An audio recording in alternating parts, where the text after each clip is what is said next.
Meski kasus hepatitis akut belum ditemukan di Sumsel, epidemiolog Universitas Sriwijaya meminta masyarakat untuk waspada dengan meningkatkan pola hidup bersih dan sehat.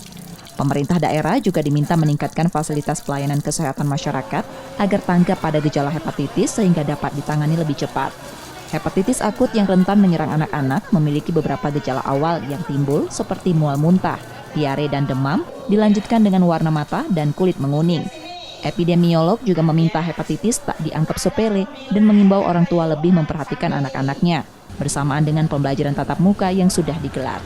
Untuk pemerintah daerah tentu harus meningkatkan kewaspadaan, kemudian terus memberikan sosialisasi kepada masyarakat, penyuluhan kepada masyarakat untuk terus berperilaku hidup bersih dan sehat untuk bisa mencegah penularan ini.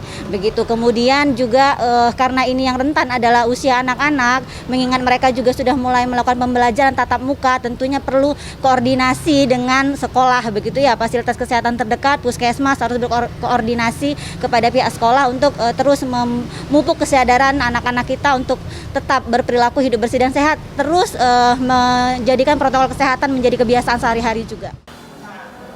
Sampai saat ini penyebab dan pola penularan hepatitis akut masih diinvestigasi. Reski Oktora, Muklas Diferensial, Kompas TV, Palembang, Sumatera Selatan.